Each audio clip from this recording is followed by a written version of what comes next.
Incontournable pour couvrir la politique en cette année 2022 pour les présidentielles, Léa Salamé était de retour en prime time sur France 2 pour les législatives. Toujours très passionnée, la journaliste et animatrice n'est pas toujours en accord total avec son complice, Laurent Guimier, notamment sur la question du temps de parole. Depuis la campagne présidentielle, Léa Salamé est sur tous les fronts de la politique sur France 2. Sans parler de son travail sur France Inter. La journaliste a ainsi animé l'émission Élysée 2022 ou encore le débat du second tour des présidentielles avec Emmanuel Macron face à Marine Le Pen, recevant sur le plateau dont on est en direct de nombreux invités pour les législatives. Elle est de nouveau devant les caméras pour France 2022, dont le numéro peu avant le premier tour du 12 juin a été diffusé ce 9 juin 2022. Un exercice difficile au cours duquel elle a même repris son collègue Laurent Guimier. Au mois de novembre 2021, Laurent Guimier a été annoncé pour prendre la relève de Thomas Soto pour l'émission Élysée 2022. Écarté de la politique sur France 2 en raison de son couple avec une conseillère de l'ex-premier ministre Jean Castex, Mayada Boulos. Peu connu du grand public à l'époque,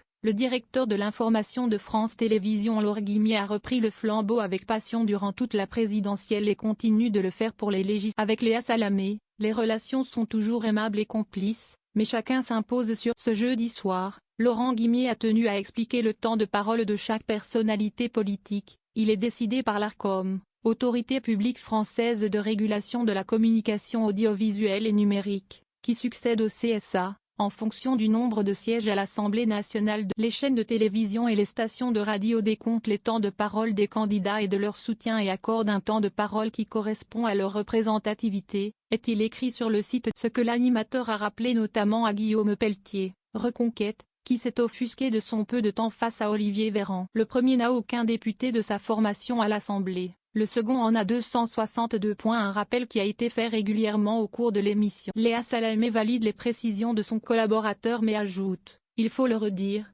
en réalité on a été obligé par la loi d'inviter 4 représentants de la NUP puisque c'est une alliance qui est jeune, et avant vous étiez chacun dans votre couloir. Vous avez chacun du temps de parole, c'est ça qu'il faut comprendre. Je vais vous dire la vérité, même nous avons du mal à comprendre. Laurent Guimier la coupe pour préciser on a mis du temps, montrant que les équipes de l'émission ont bien saisi le concept. Mais la journaliste et compagne de Raphaël Glucksmann persiste, on va dire la vérité, on l'a dit, fin du débat.